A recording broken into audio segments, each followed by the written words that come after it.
I'm just joking. Hit my intro, bro.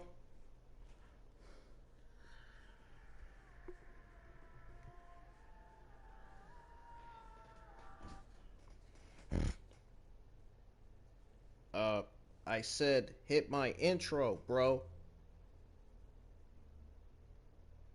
Thank you.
Monday Night Raw tonight.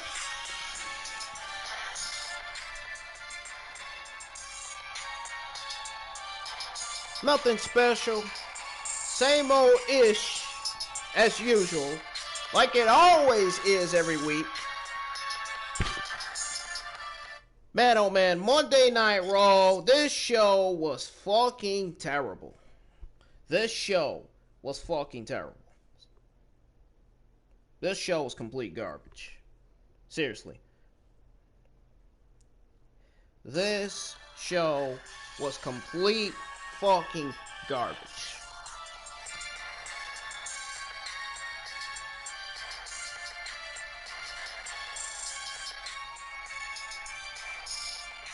I don't even know why we got some of these version geeks in the community that I see on Twitter that are still continuing to support this Monday Night Raw and SmackDown garbage that we get every week. Why am I still seeing these geeks in the community still supporting these shows? Why? Why? For what? For what? Oh, because you're sucking Vince McMahon's cock, right? Right? Is that what we're doing? Sucking Vince McMahon's cock?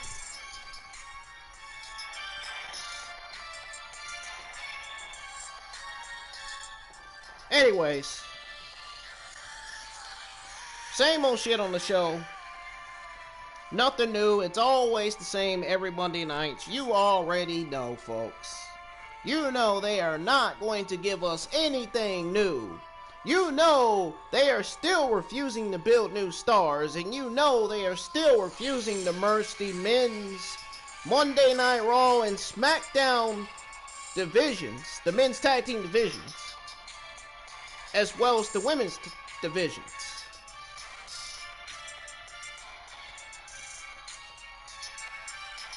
Cena Sr. saying that Keith Lee being sent back to the Performance Center to train was a great idea? Was great? So he thought that was great for WWE and Vince to send Keith Lee, John Cena Sr. He's got to be some kind of blithering idiot or something. I mean, why would you send Keith Lee back to the Performance Center to train? He doesn't need no training. He doesn't need no training. He got training before his NXT debut. Why does he need more training for? I don't understand. I still don't understand that part. Man, Brody Lee's passing last week, folks, touched everybody. Touched the pro wrestling world, man. He inspired everybody, including Anna Jay, Uno, Evil Uno, and everybody else in the AEW division on that brand. Everybody else in WWE. He inspired every pro wrestler. Yes, every pro wrestler reacted to his passing. We're talking about Cesaro, Big E, Kofi. Let's see, who else? Xavier Woods. Freaking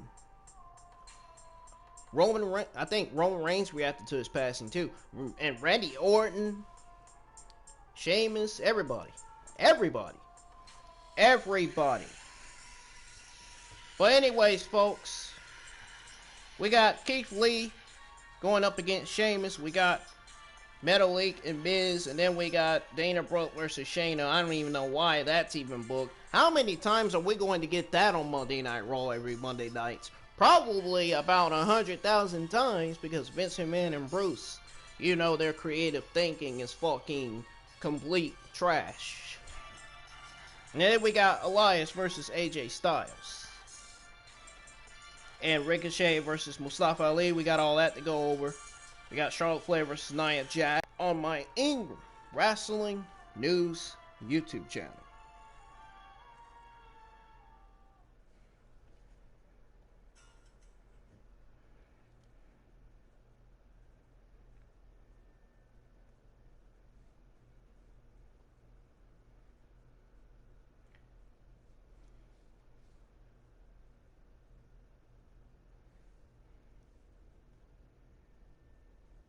Again, folks, we're going to go over it all right here on my Ingram Wrestling News YouTube channel.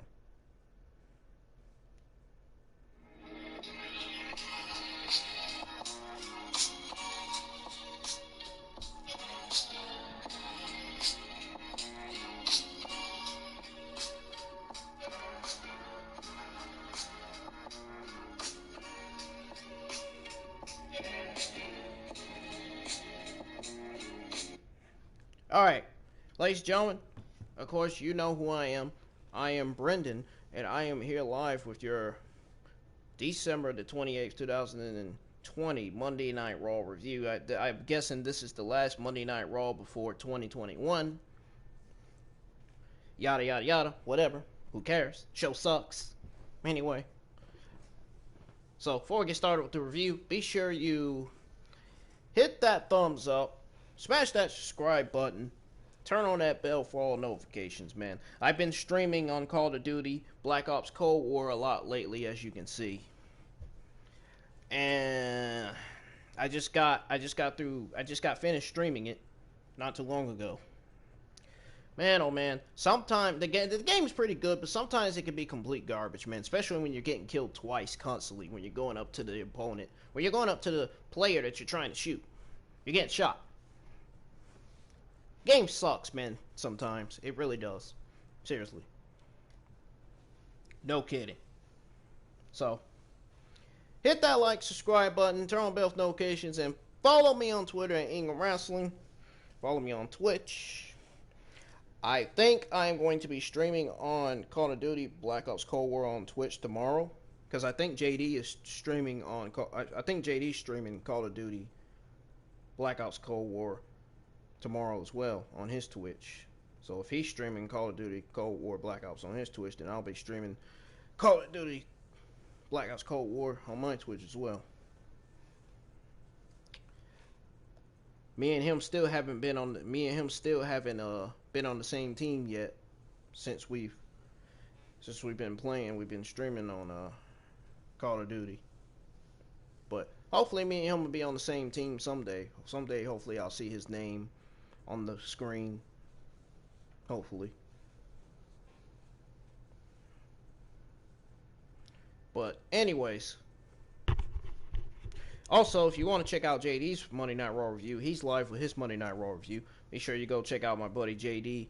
Subscribe to his channel. Leave a like on his video as well. And everybody else that is currently going live with their Raw reviews. The A-List and Bonfire, I'm sure they got their Monday Night Raw reviews already uploaded. Be sure you subscribe to their channel as well. Be sure you hit that like button on their video as well, on their Monday Night Raw review. Subscribe to the Real One's channel. I think he's got a Monday Night Raw review being uploaded as well. So, everybody in the community is doing their Monday Night Raw reviews, including me, of course, as you can see right here on the screen. So, again, follow me on Twitter, Ingram Wrestling, follow me on Twitch, and subscribe to my channel. We're going to go ahead and get started, folks, because I'm really ready to get this done and over with. This is going to be a long review. I hate it. I hate the 3-hour Monday Night Raw-ish. I hate it. I wish they would fucking expand it to 2 hours. I wish they would make it go down to 2 hours instead of having it 3 hours. They need to have it like SmackDown, man. It's too long. These shows are too fucking long, dude. Seriously. These shows are way too long. They need to take it up a notch, man. I'm telling you. WWE really does. For real. Slow it down. It's already enough that you're doing this fucking 50-50 booking that I've been seeing on social media, that I've been hearing about. This article where Jim Ross said 50-50 is to blame for the declining ratings. Yes, I got some news on that. I had some news on that. I'm actually gonna read to y'all what Jim Ross actually said when he spoke to Wrestling Inc. If I'm mistaken. I'm going to tell you that in the bit at the end of the review. So, just thought I'd give you that. And Jim Ross is absolutely right, man. But, I'm going to save it for the end. Because I feel like I'm going to get to the good part. I want to get to the good part, but I want to save it for the end. So, we're going to save it for the end of the review. We're going to get started. So, we got Keith Lee versus Sheamus. So, before that, Monday Night Raw opens up with Drew McIntyre. So he begins with a tribute to the late Luke Harper, saying, "It's Monday. You know what that means." Drew then explains his wild year losing and winning the WWE title.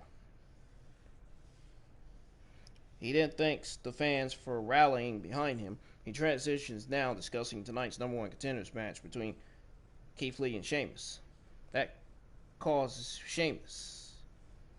Before he can begin, Drew interrupts. Sheamus interrupts. He recalls last week's tag match where Sheamus and Lee weren't on the same page. Sheamus then chimes in, discussing the history of the duo, having been through 15 years of highs and lows together. So Sheamus sounds quite confident that he's going to beat Lee. Spoiler alert. I hate to say it, but he didn't.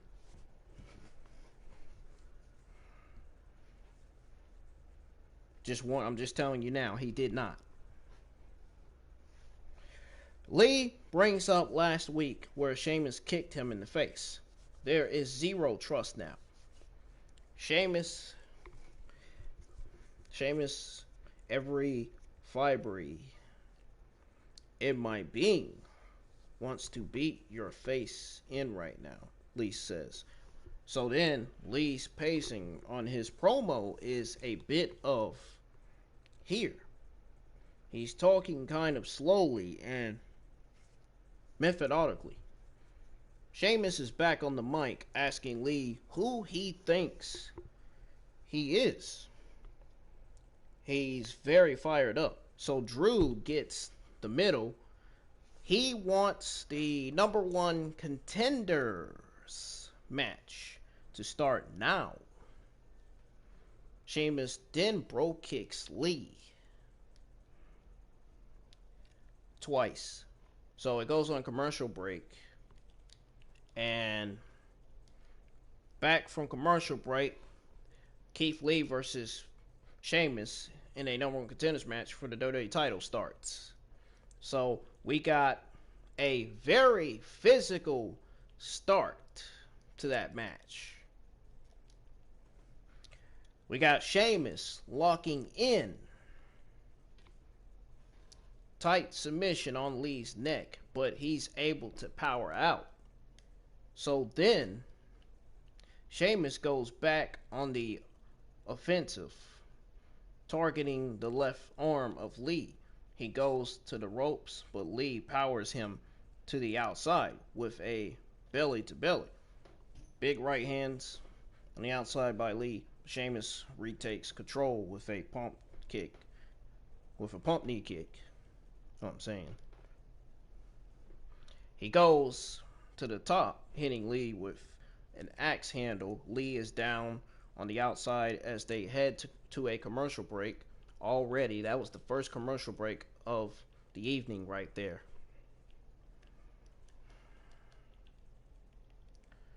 I don't know what they needed to do a commercial break for. I mean, those men didn't look tired. Clearly, the match that started. The match clearly, from the looks of it, it started like 5 seconds. 5 seconds ago. It's like 5 seconds later. It goes on commercial already. What is WWE trying to stall here, man? I don't get it. With all these fucking commercials, man. So anyways, back live. And by the way, Keith Lee versus Sheamus was the only best thing on the show. To be quite honest. And Drew McIntyre's tribute to Luke Harper. Everything else on the show, just, complete garbage. Anyways.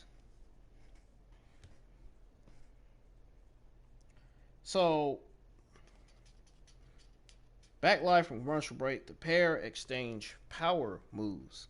Sheamus with 10 beats and goes back to the top, but Lee blasts him with a shoulder tackle. Lee tosses Sheamus across the ring and then lands a fierce spine buster. Then he hits another shoulder block for a near fall. Lee goes for a spirit bomb, but Sheamus gets out of it, targeting the legs of Lee. Both men off the ropes. Lee ducks and hits a crossbody. Sheamus evades a move in the corner and hits White Nose for a near fall. So then stiff shots to the head of Lee, but he's unfazed, landing 2 big chops and a spirit bomb for the victory. This was a pretty good memory. Sounds to me like this was a pretty good match between Keith Lee and Sheamus.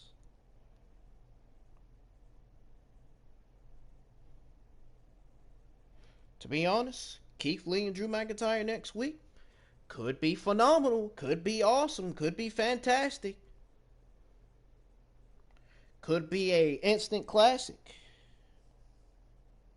Let's get the mashing. I'm just joking. But seriously, it could be awesome, phenomenal, and fantastic. This match could. But you know what? The thing is, it really sucks that he end up losing the end, rather it be disqualification or clean. Nobody is a fan of the way Keith Lee wrestles anymore. Nobody. Because of Vince and Bruce. All because of Vince and Bruce and WWE.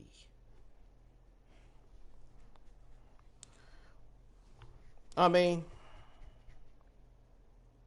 just how watered down it seems, folks, compared to his old style. Nobody is for. Seriously. Nobody.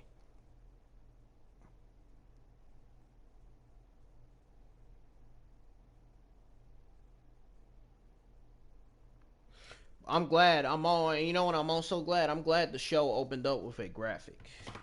I'm glad the show opened up the tribute to Luke Harper. I'm actually glad they did that. I was going to say now, if they didn't do a tribute to Luke Harper, that'd be disrespectful. I mean, that wouldn't be right for WWE to not do a tribute to Luke Harper. That would be That's almost like Jane and Doe. Or James Bond.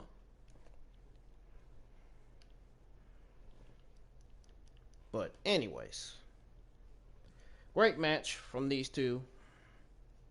But still, nobody's a fan of Keith Lee's.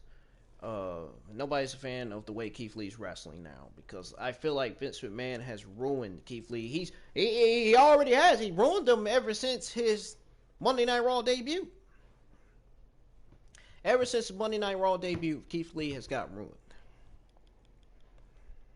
And he will continue to get ruined as long as Vince McMahon is still chairman. And I really hate that. That's really sad. I really hate to say that, but it's the truth. And it's the truth. Not trying to be no smart ass, but it's the truth.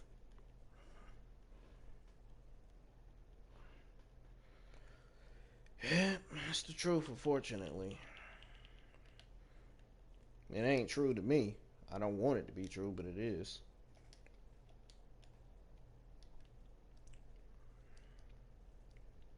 They should have just left Keith Lee the way he was, man. NXT NXT used him good on TV. Keith Lee was able to do what he wanted in the ring. He was able to win the North American Championship, the NXT champion. Now all of a sudden he's called up to the main roster. Now he's getting wasted and buried on TV, just like the Fiend Bray Wyatt is getting buried and wasted on TV. It's like all of a sudden, bam, he goes to the main roster. Bam, he gets fucked. He gets wasted. Bam, just like that, his run on the main roster's over. So when Chelsea Green returns, I bet you they're gonna ruin her main roster run too, just like they did with Bianca Belair, just like they're doing with Shayna Baszler. Yeah, I said it, Shayna Baszler, just like they're doing with Shayna Baszler, just like they're doing with Garza. All these young talents they call up to the main roster, they are ruining them. They deserve to be pushed, not ruined on the fucking main roster. They deserve to be built up as the next generation. They deserved to be built up. They deserve to be champions. These young talents deserve to be champions. Shayna Baszler should have already been a Raw Women's Champion. Oh, what happened to that? What happened to that? What happened to that, Bruce? Yeah, you fucked it up. That's what happened. You fucked it up. And so did Vince.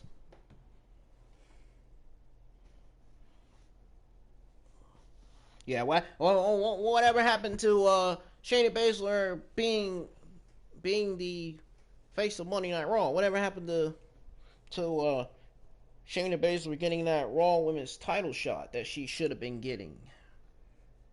Yeah, she should definitely be Raw Women's Champion already. There's no sense in this shit, man. You still got Asuka as Raw Women's Champion. You could have had Asuka versus Shayna Baszler. You could have easily have Asuka drop that title to Shayna Baszler.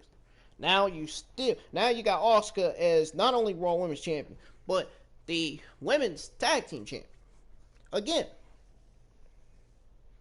feels like they're going with the same agenda that they went when they had Asuka and Kairi Sane as a team. I feel like they're going with the same agenda again. Dude, I feel like they are going to do Charlotte Flair like how they did Kairi Sane. Charlotte Flair may ultimately get wasted on TV, man. He might get wasted on TV. I'm telling you. They might be doing Charlotte Flair like how they did Kairi Sane. Think about that. Think about why Asuka is paired up with Charlotte Flair. Either Charlotte Flair may end up leaving WWE, or Charlotte Flair could turn on Asuka and win that Raw Women's Championship.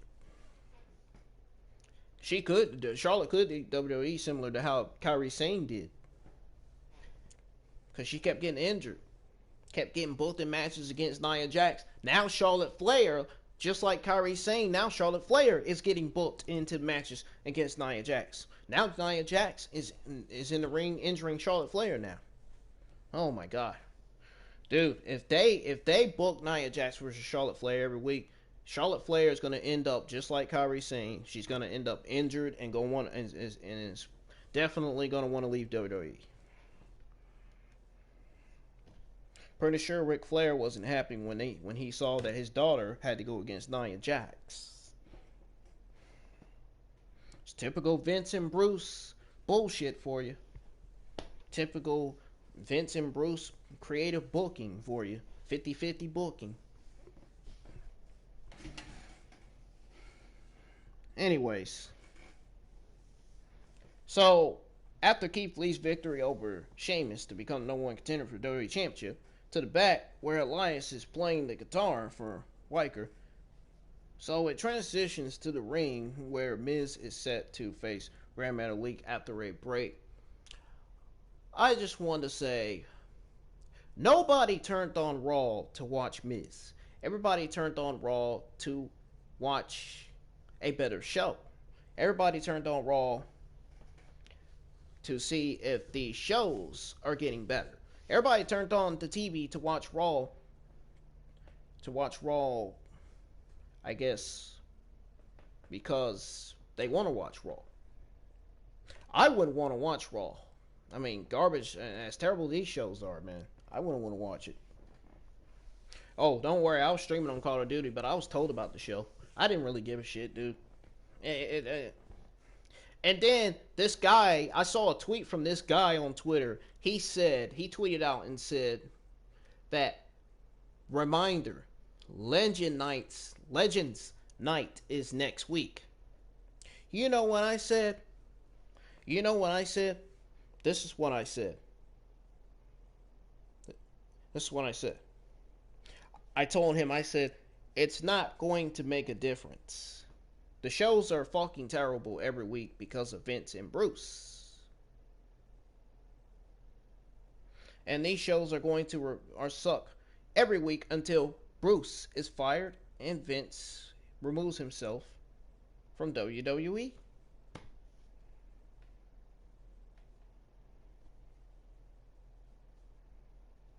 That's what I said on Twitter. I replied to the guy's tweet and said that.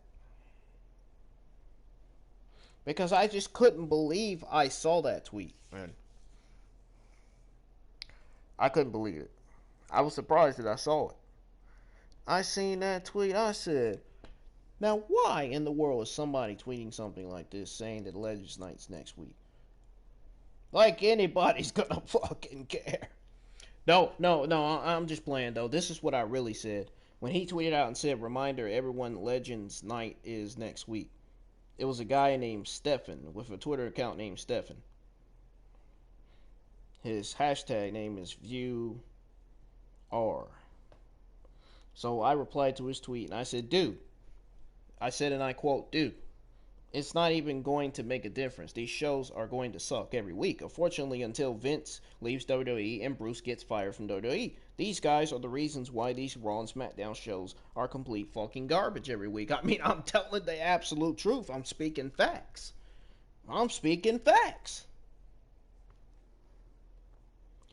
The Legends Night is not going to fix the ratings. The Hall of Famers being in the ring is not going to fix ratings next week. Carlito returning to WWE for Legends Night is not going to fix ratings. He's not a ratings draw.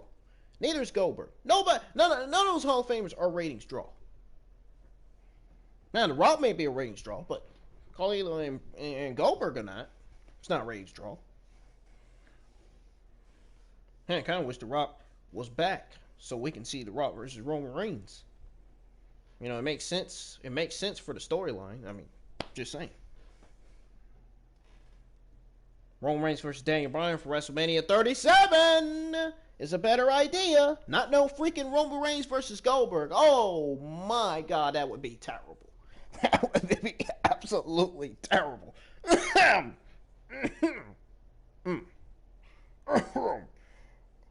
I hope my buddy JD is actually breaking the news to everybody on his chat about his buddy T-Bar. Anyways.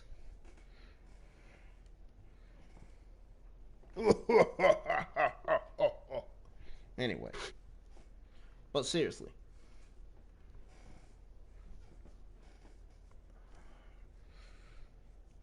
Seriously, though, it's not going to make a difference, man. It's not going to fix the ratings or the viewership, dude. The viewership and the ratings are going to remain the same. They're going to remain low. They're going to keep going low. And I guarantee you, when tomorrow's Raw viewership comes in, it is going to say all-time low. I already know it's going to say all-time low. And if it goes up, it doesn't even matter. You can't change that from any podcaster. From nobody. You can't change that from, you can't take that away from anybody in the community. Seriously.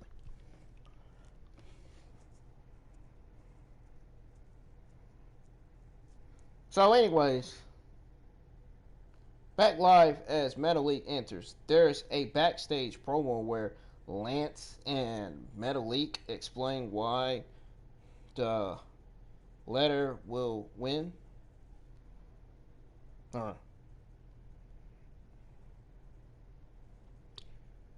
So anyway, strange. We got Metalik versus Miz.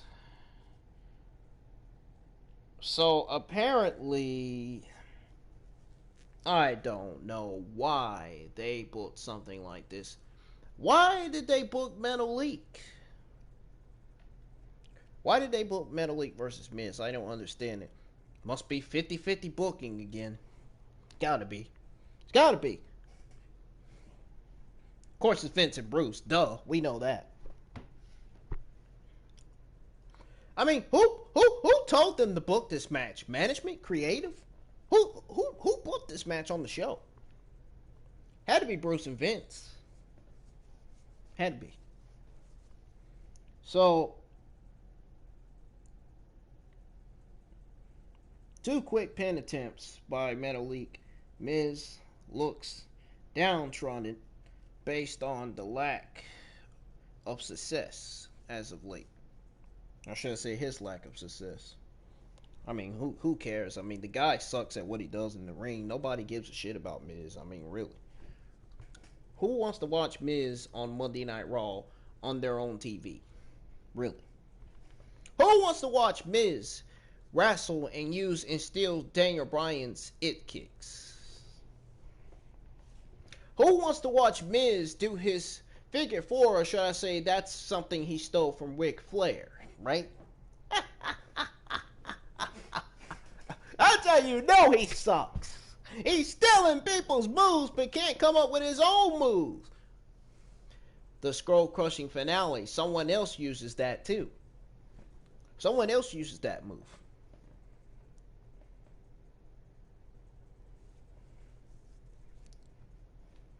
That's like something Dean Ambrose would use.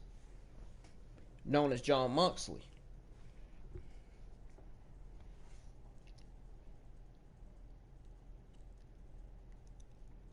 But anyways, Metalik off the ropes, landing a hit scissors, sending Miz to the outside. Massive moonsault off the top rope by Metalik. Back in the ring, Miz lands a big boot and lays down shots. He then hits another big boot to Metalik, who's prawning in the ropes. Miz is fired up, complaining to the announce desk about not having the money in the bank anymore. He then hits big boot and transitions to a rest hold. Miz messes with a back suplex. Metalik hits another head scissors and then rolls up Miz for the 3 for a surprise upset. Wow. Biggest upset of Miz's career. Woohoo! Who fucking cares? Nobody gives a shit. I don't give a shit. The hell out of here with this shit, man. This fucking match was fucking terrible. I mean, what was you all going to expect? I know some of you all complained about this match. What do you all expect? It's typical Vince and Bruce thing. It's what they do, man. It's who they are. They care about nobody but themselves. These shows suck because of them two. It don't suck because of the talent. The shows don't suck because of the commentary or the referees. The shows suck because of Vince and Bruce.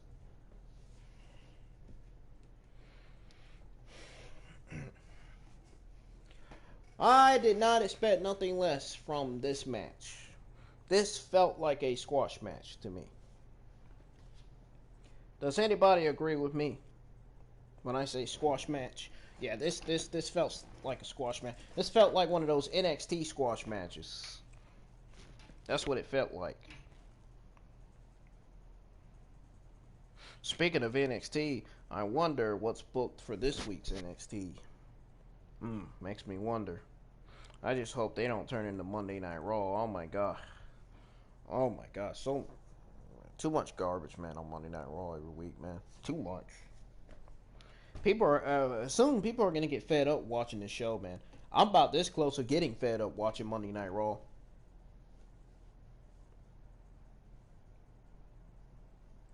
Folks, The Miz is even more of a loser than he already was.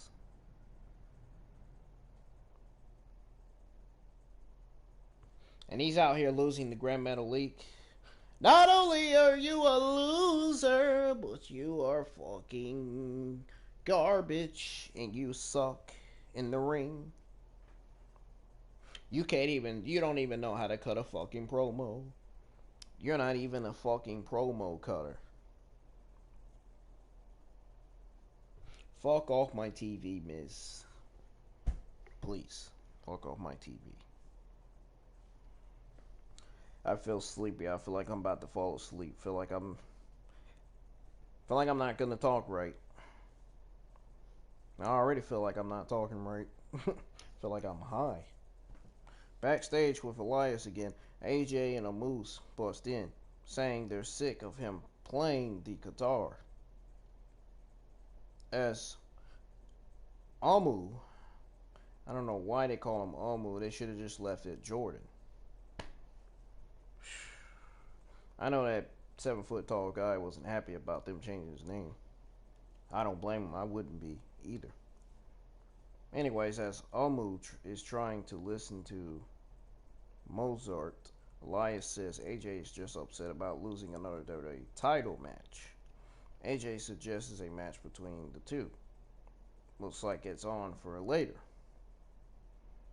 So we got Dana Brooke versus Shayna Baszler. Yeah, folks, I said it. Dana Brooke versus Shayna Baszler. Oh my god, if this isn't the definition of creative stupidity garbage, I don't know what else to tell you on top of that.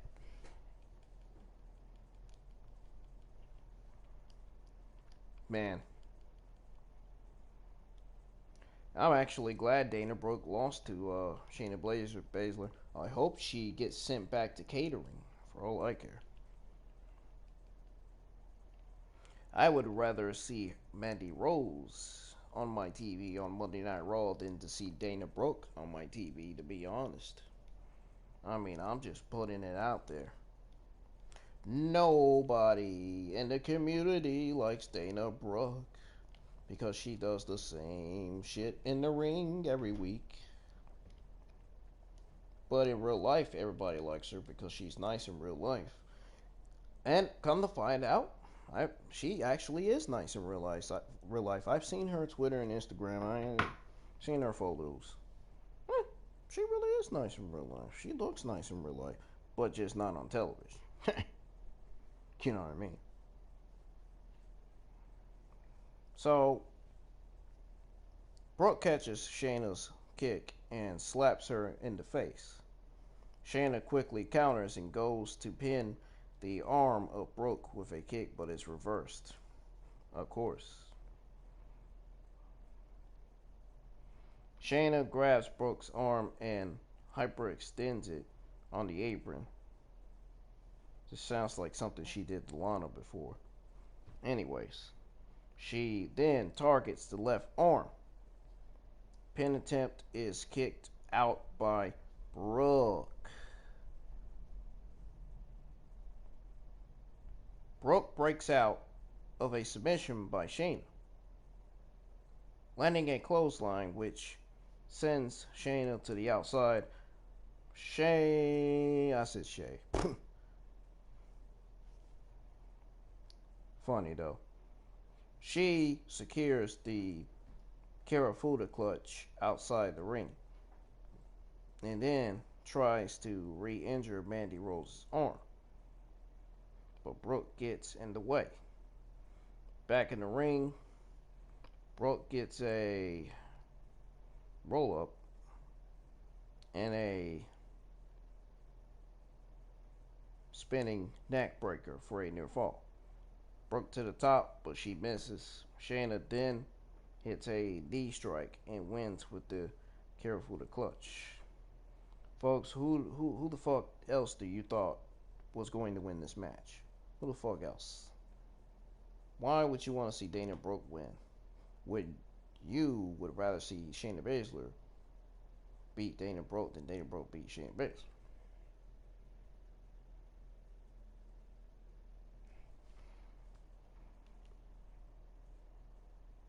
So yeah, Shayna Baszler won. I don't know what I have to say about this match, honestly. I don't know. I really don't know what I gotta say about this match.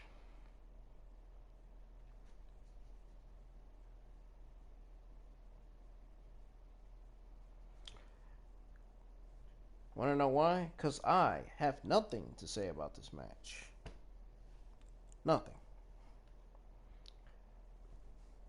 I have nothing to say about this match.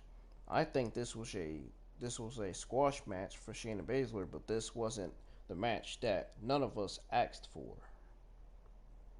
So I asked Bruce, why was this match booked on the show? Nobody asked for this match. Nobody asked for Dana Brooke to be on TV. Meanwhile, everybody else wants Shayna Baszler on TV. Which I don't blame her. I mean, she's good at what she does in the ring. She's the submission magician, the cage fighter, the real reality. She's the real reality of television. Reality.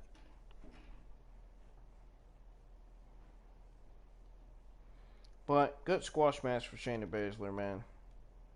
I hope they get Shayna Baszler away from Nia Jax, because her being paired up with Nia Jax is not doing her and her career any good. It's really not. I feel like it's not. I feel like she would be better off. I think Shayna Baszler would be better off as singles competitor by herself. She doesn't need Nia Jax's help. Why don't you have Shayna Baszler turn on Nia Jax? Then you get separated. Really.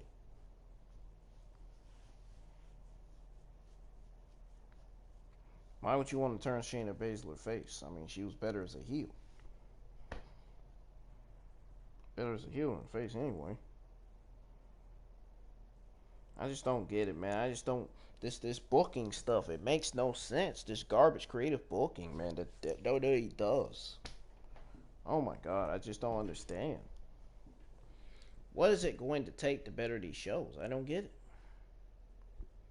Unify the 24/7 title and the women's tag team champions? Burn them to the ground, get rid of those?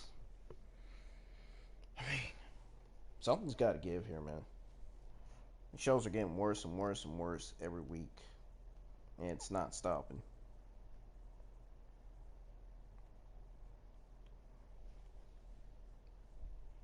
So, post-match, during that post-match last week with Orton and Alexa Bliss, Alexa's playground was next after a commercial break.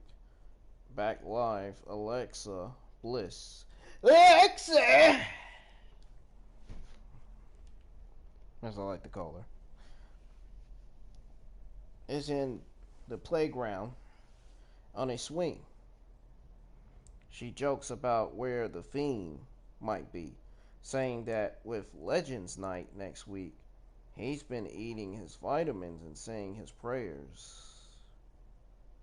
I don't know about you, but I'm gonna be streaming on a Call of Duty night instead of a Legends night. Even better, even more better.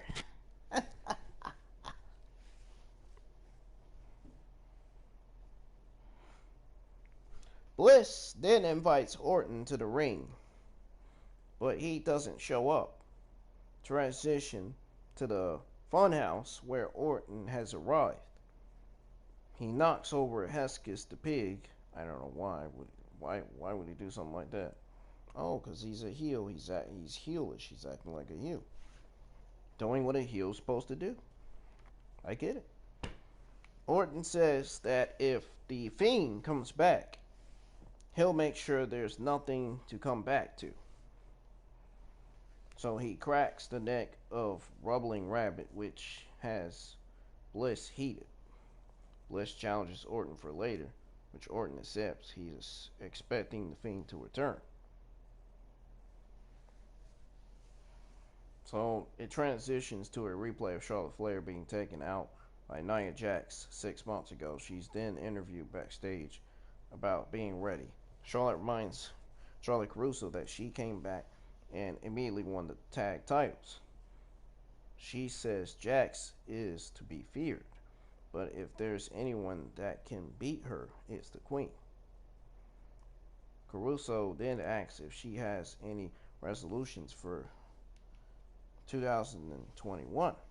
Charlotte says it's the same as every year, to stay on top.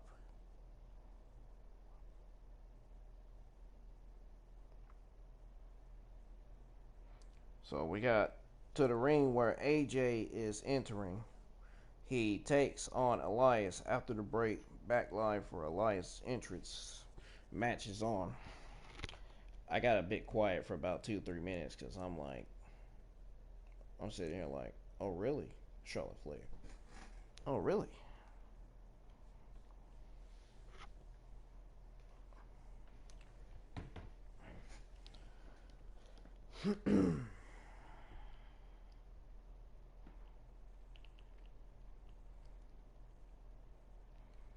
So we got Elias versus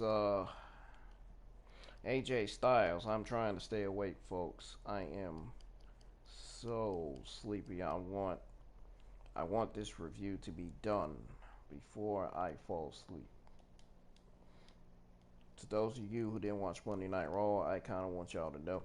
I want y'all to watch my review because I know you much rather watch my review than watch Monday Night Raw. I mean, really. My review is better than Monday Night Raw itself.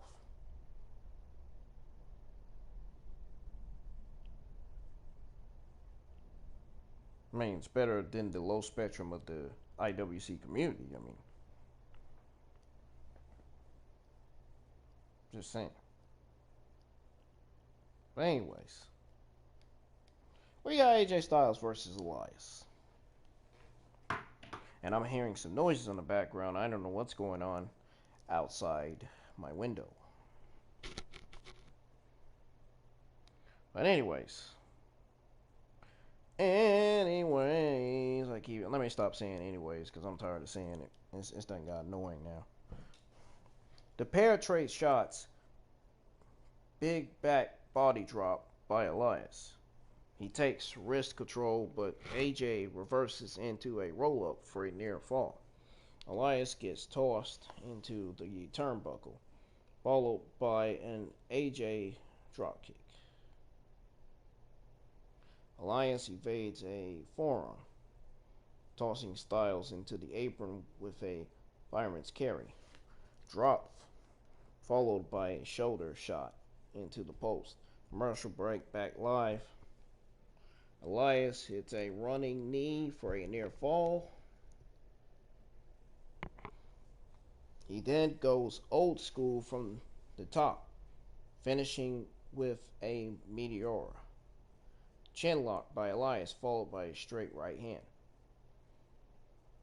Riker is lurking at ringside and tries to land a cheap shot on AJ, but a Moose backs him up.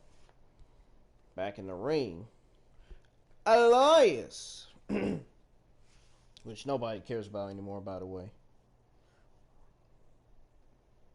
targets the injured left arm of AJ Styles, gets back into it with a flying forearm, followed by a flying clothesline in the corner, and knee to the back of the neck off the fisherman's carry. Elias reverses another phenomenal forearm, hitting drift away for a near fall. He then heads up top, but AJ meets him. Pele kick from AJ sends Elias down. Transition.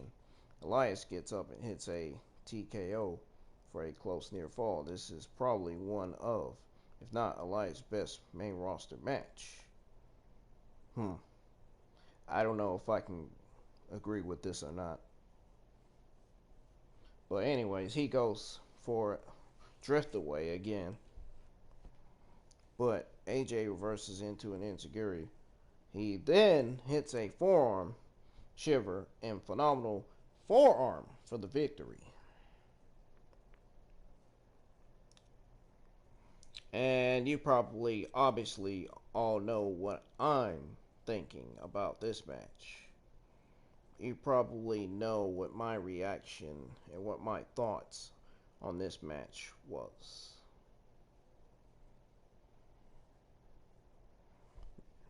You're probably asking yourself, what is Ingram Wrestling News' comments and thoughts on Elias versus AJ Styles? Here's my thoughts on it. Here's my answers on it. Holy shit. AJ Styles and Elias, the match was actually great. I thought it was complete garbage, but you know what? It was great.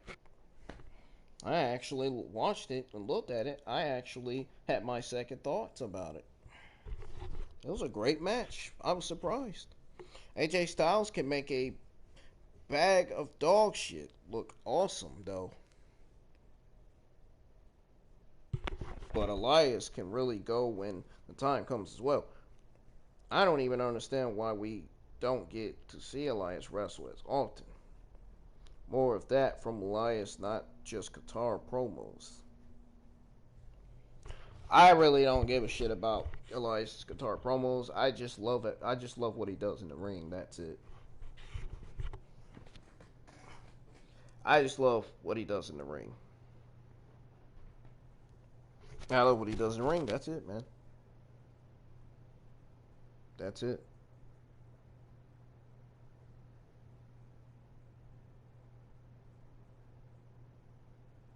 So, transition to a replay from Raw Talk, where Ricochet explained the toll that his feud with Retribution is taking. There's a possibility he's going to join the group. Back into the ring where Ricochet enters. He faces Mustafa Ali after a break. Back live where Ali and Retribution enter. Ali has a final message for his opponent. He says he's just one man, and one man can't change everything. Accept us as your allies, or accept your full suffering.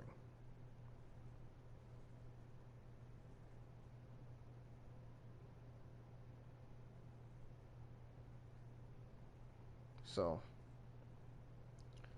we got Ricochet versus Ali.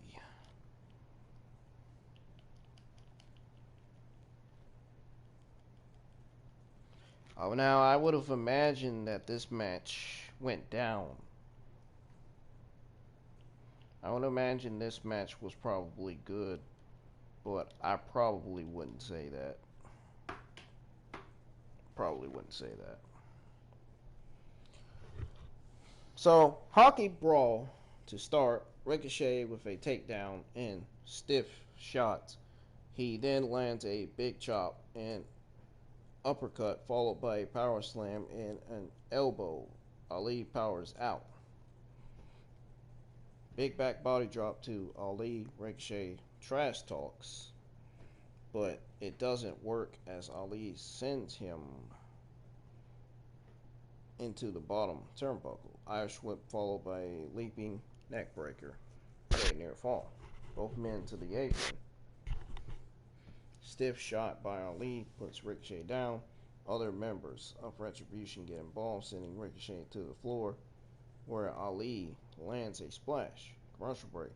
Bat Life. Ali hits a backstabber for a near fall. He follows up with an elbow for a 2 count. And then hits a headlock to slow the pace. Ricochet counters with an elbow followed by a back flip into a German suplex. Inside out discus clothesline hits followed by a kick back for 2 as Mice saves Ali, dragging him outside the ring. Slapjack, T-bar, and Mice all get on the apron,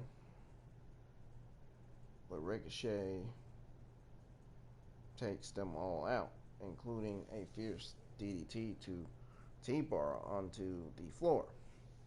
Ricochet to the top, but Ali reverses the shooting star press into a triangle choke, which results in a tap out.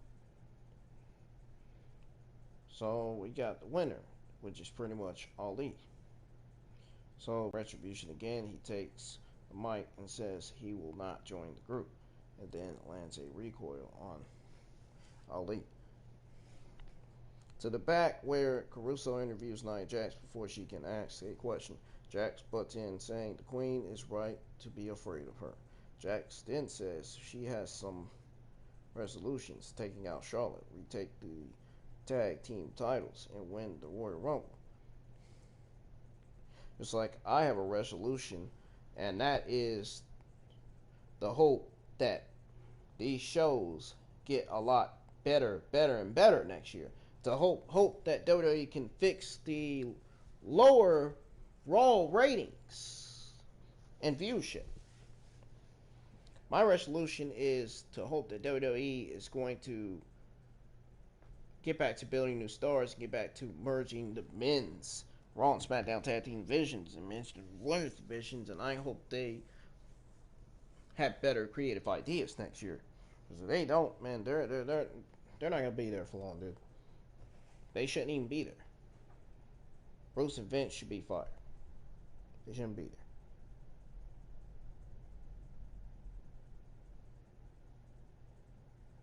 So, to the ring, Charlotte makes her entrance. Jax enters after the break. At Life, where Drew gives a message to Keith Lee. He tells him on his best day, when he's motivated, he can beat anyone except Drew McIntyre. To the ring where Jax enters. So we got Charlotte Flair versus Nia Jax.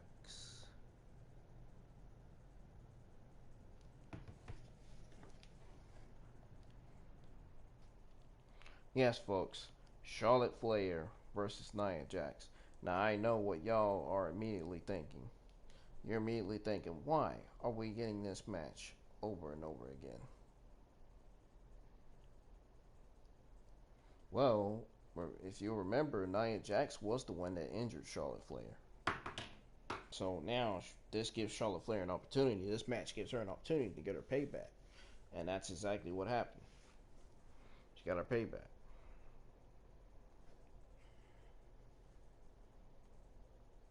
Now, before I get started, I just want to tell y'all my thoughts and comments on the Ali versus Ricochet match. To be honest, this wasn't really a too bad. This match wasn't really too bad. Show's still terrible, though. Match was too bad. So apparently the Retribution Ricochet feud's continuing. As if anybody is interested in this feud. Really.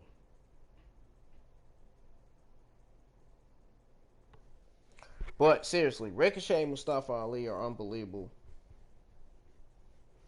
They amaze everybody, man. They surprise everybody. Everybody loves Ricochet and Mustafa Ali for what they do in the ring. They are good superstars, man. They deserve to get their push. They deserve, not only do they deserve to get their push, but they deserve to be champions. They do. They deserve to be champions. They don't deserve to be kept off TV like Aleister Black. Aleister Black definitely is the main one that don't deserve to be kept off TV.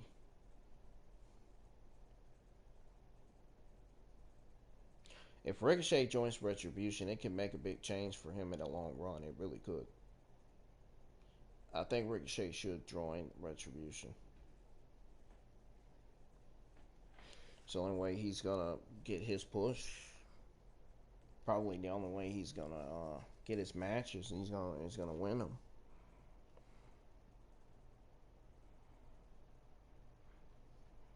So we got Charlotte Flair versus Nia Jax. Two fierce collar and elbow tie ups to start. Jax targets the left arm of Charlotte immediately and tries to send her off the ropes, but Charlotte reverses. Jax takes Charlotte to the corner, knocking her down shortly after while maintaining wrist control. Charlotte responds with a big boot and drop kick, taking Jax to the outside. Back in the ring, Charlotte hits a discus elbow and cinches in a headlock.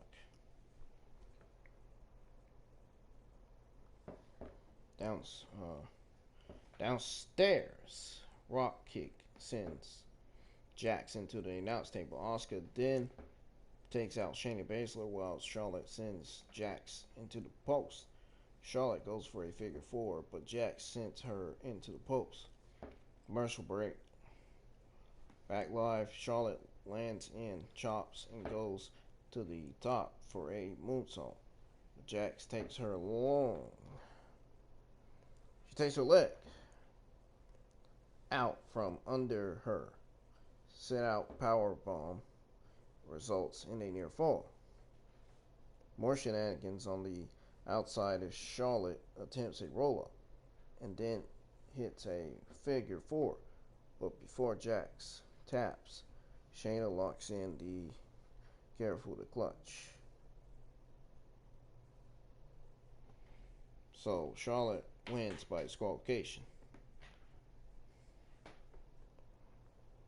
Now,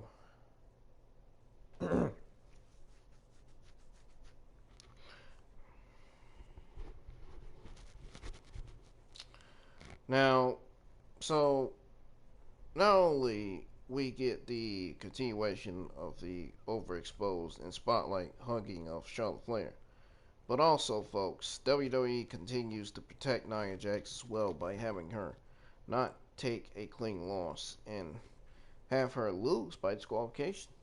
It's absolutely cancer, dude. Absolutely ridiculous.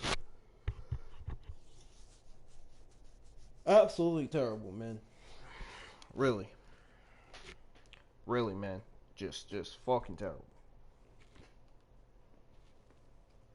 Anyways, backstage, the Hurt Business bully another backstage hand. They're in action later in the 8-man tag. Commercial break. Back live. Charlotte Caruso, Angel Garza's former love interest, asks him about his year. He says he's had ups and downs and that he's looking forward to Legends Night next week. I know I'm not, because the show's going to be complete garbage and it's not going to fix the Raw viewership or ratings. where he might hand out a rose to a beautiful lady.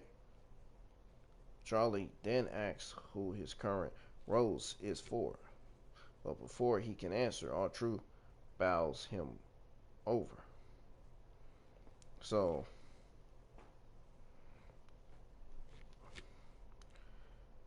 we get a replay of Big E winning the Intercontinental title from last week to the back where Riddle is floating some very cheesy names for him and Jeff Hardy.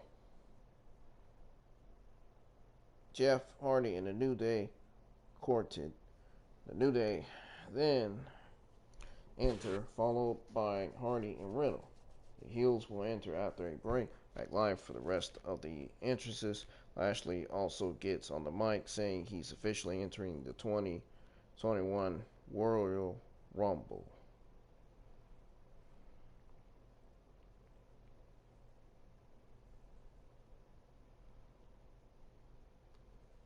So, we got the Hurt Business versus the Hardy Bros and the New Day. Cedric and Riddle start. Riddle lands a gut-wrench suplex as Lashley tags in. He hoists Riddle up and lands a vertical suplex. MVP tags in, laying in shots in the corner on Riddle. Quick tags as Shelton enters, landing a suplex as Riddle kicks out. Shoulder blocks in the corner by Shelton, but Riddle fights back with stiff kicks as Hardy tags in, landing poetry emotion. Xavier, Kofi, Riddle, and Hardy all tag out quickly, stomping a mud hole into Shelton. The faces then team up on the heels, knocking them all out of the ring. When it goes to commercial break, back live, MVP has Riddle in a bad spot, keeping him tied down in the corner as Lashley lands a shoulder block. Shelton and Riddle are still the legal men as Shelton locks in a deep half crab. Cedric is tagged in, once again wrenching in a submission. Lashley then tags in, hitting a few fierce uppercuts. Cedric tags back in, but gets hit with a low kick as Riddle tags in Kofi. Kofi hits a boom drop on Cedric. Kofi then hits a suicide dive to the other members of the Hurt Business on the outside as Xavier occupies Cedric. Woods is now the legal man, taking out Cedric in the ropes. Hardy tags in, landing a swanton on Cedric. Lashley gets in the way, and things have completely broke down. Riddle off the apron on a running knee from Shelton. In the meantime, Lashley and Hardy are legal. Lashley locks in the Hurt Lock for the win. During the post-match, the Hurt Business attempt to add assault to injury, but the faces battle back, standing tall. Backstage, Morrison tries to consult Miz, who is miserable. Adam Pearce comes out with the money in the bank, gifting it to him as Morrison was the one who cashed in at TLC. Commercial break. Back live. Alexa enters, followed by Orton.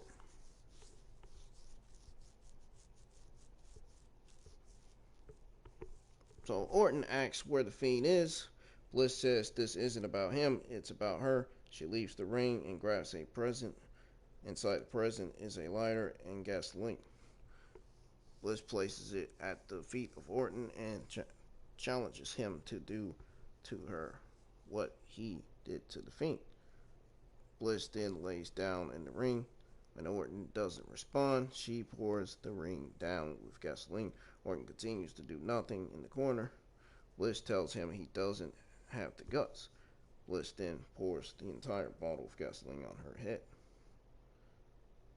Orton finally takes the mic, saying, "You think that I won't do it? You think that I'm not capable? I want to do it, but I know that it's what you want me to do. So right now I'm trying to process the whole thing. Orton says, fine, you want to see the Fiend. Maybe I'll set you on fire right now. The lights then go dark. Orton lights a match as the show goes off the air. Folks, this show was not enjoyable to watch. It wasn't entertaining. Wasn't creative. The show was terrible. Show was terrible. You know what? What a fucking joke Money in the Bank is this year, man. You think the ratings plummet when Vince and Bruce give us terrible writing. Go ahead. Go ahead. And have the Miz safely cash in. They'll hit rock bottom lows if that happens, folks. Seriously. No kidding. No question about it. Holy shit, man. And the 8-man tag team match, folks, is just rematches of Matt Riddle and Jeff Hardy against the Hurt Business from last week. New Day and Hurt Business from weeks before mashed up into one match. Nothing different coming out of the tag team division as usual. Nothing new, man. Nothing. Nothing. Now, as far as Alexa Bliss and Randy Orton goes, this was one of the most insane cliffhangers I've ever seen in my life. This feud had a great start years ago, but slowly declined and made everybody, I'm sure, very skeptic if interested in seeing it again. Alexa Bliss and Bray Wyatt, hey, everything about them is unbelievable, though, for real. What a god-awful episode of Monday Night Raw, folks. I feel bad for some of you that watched it. Really do. I really, really do, man. These shows are never going to get better until Vince and Bruce are fired.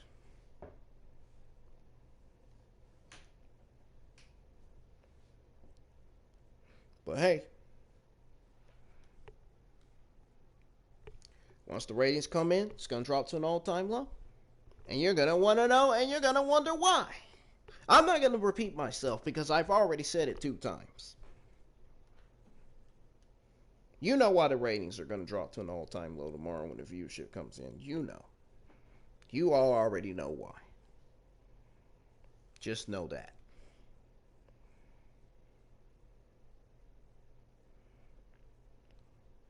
So, I got to tell y'all what Jim Ross said on the declining ratings. So check this out.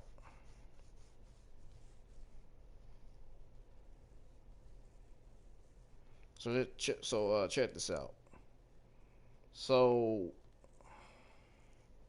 before I end this, I just want to say that, yeah, I have the article on what Jim Ross was saying about the 50-50 booking ratings.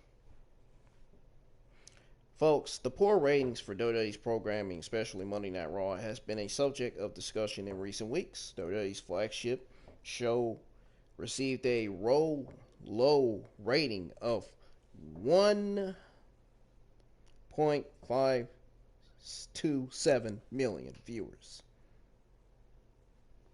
Yes, folks, 1.527 million viewers. In other words, 1,507 million viewers recently, and that has caused the company to make some changes.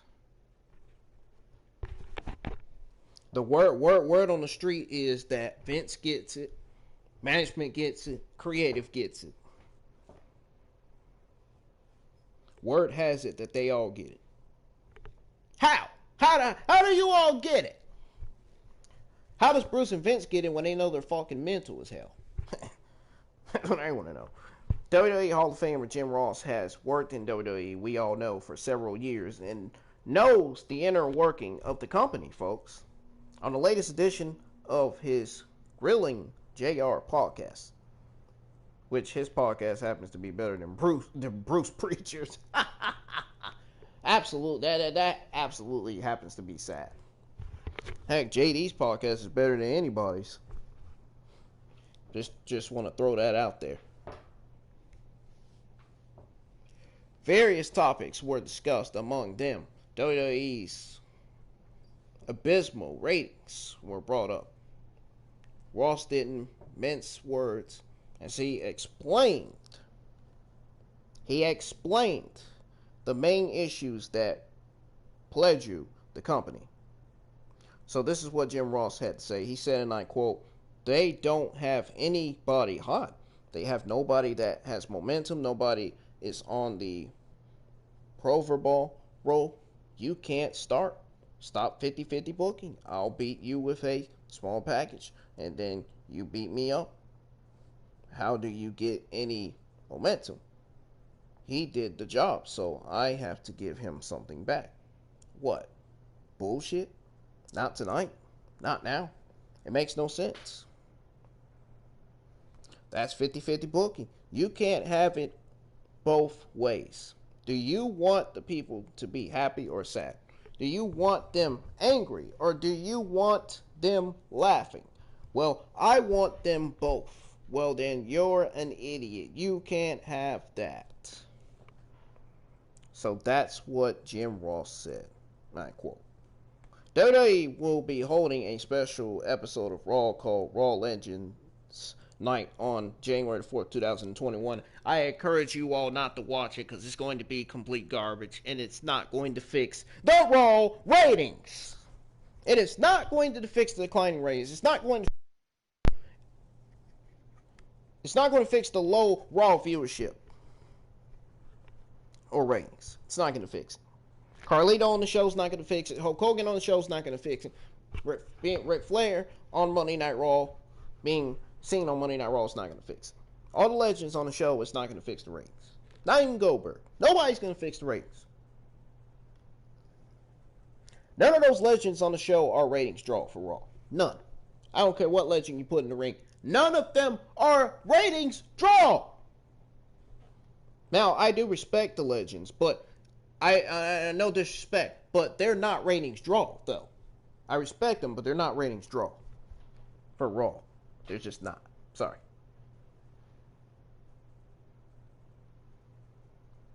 They're just not. Simple as that. I absolutely agree with Jim Ross said. I really do agree with this man. Jim Ross has been right from the start, man. He's been right from the start, seriously. Jim Ross is telling the truth, dude.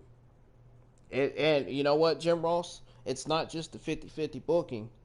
Dude, you gotta consider the fact that it's Vince and Bruce as well. It's Vince and Bruce. It's not just 50-50 booking. It's Vince and Bruce as well. And it ain't got nothing to do with creative management or talent or commentary. It's got something to do with the 50-50 booking, Bruce and Vince. Yeah, it is. We know. So, what I absolutely believe what Jim Ross said. I really do. So, folks, I'm getting out of here. This is the end of your December 28th, 2020 Monday Night Raw review. If you enjoyed my Monday Night Raw review, hit that thumbs up. If you didn't, hit that thumbs down. Oh, and by the way, Charlotte Flair wardrobe malfunction forced WWE Raw to black out screen.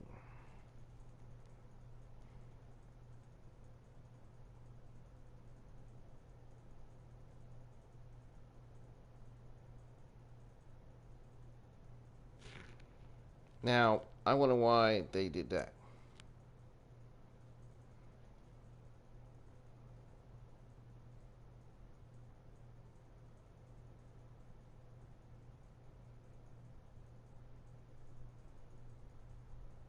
So, apparently, what happened with the Charlotte Flair wardrobe, apparently, whatever happened with the Charlotte Flair wardrobe malfunction thing Apparently, Charlotte Flair kicked out of a near fall during her match against Nia Jax. Then the screen blacked out. It was defiantly a wardrobe malfunction because her brawl, half of her brawl was showing. Half of her titties were showing, in other words. So when Flair got up, it was apparent that things were a bit out of place. As you can see, it's a picture of Charlotte Flair and her brawl showing. Her brawl looks pretty good, though. Her fucking titties look really good, though. No offense, Charlotte Flair, your titties look really good. Whoopee. Well, some nice tits you got there, Charlotte. Some nice tits you got there, Charlotte. Nice titties there. Anyways. WWE has to be very quick with the censor button, for real. Because you never know what can happen in the ring. It's a good thing Kevin Dunn was right and on the blackout button this week. Oh, is that one reason why people want Charlotte Flair off TV? Because of a fucking wardrobe malfunction? I'll let everybody think about that. Anyways. But still, Jim Ross was right about the 50-50 booking stuff. But anyways, folks, I'm getting the heck out of here. I hope you all have a good day. Take your time. Please continue to wear masks. This virus will be over eventually. I'm tired of waiting, dude. Honestly, I'm tired of wearing masks. I'm about to be this close to stop wearing masks for real. I'm getting tired of wearing masks every day. It's getting so aggravating. I don't even complain about wearing masks. When I wear a mask, I don't even complain. I just wear it. But I'm getting tired of wearing it though, for real, for the simple fact that you can't really breathe much. I mean, you can breathe, but you can't, breathe out of it much. You be having to take it down so you can breathe, you know what I mean? Well, folks, I'm getting out of here. I'll see you on my NXT review this Wednesday night. My SmackDown review will be live this Friday night. I got some England Wrestling News videos dropping this Wednesday as well. 2 of them. And then I got one or 2 of them dropping this Thursday. And then I got one dropping Friday. So, a lot more content coming to the channel. Folks, I'm getting the heck out of here. I'm tired. I think I'm going to go to bed now. So, see you on my NXT review tomorrow. See you on my NXT review Wednesday. And see you on Call of Duty Black Ops Cold War tomorrow. Because I'm actually going to be streaming on Call of Duty Black Ops Cold War. This time on Twitch. Not on... Well, yeah. This time on Twitch. Or on YouTube. I don't know. It might be YouTube again. But...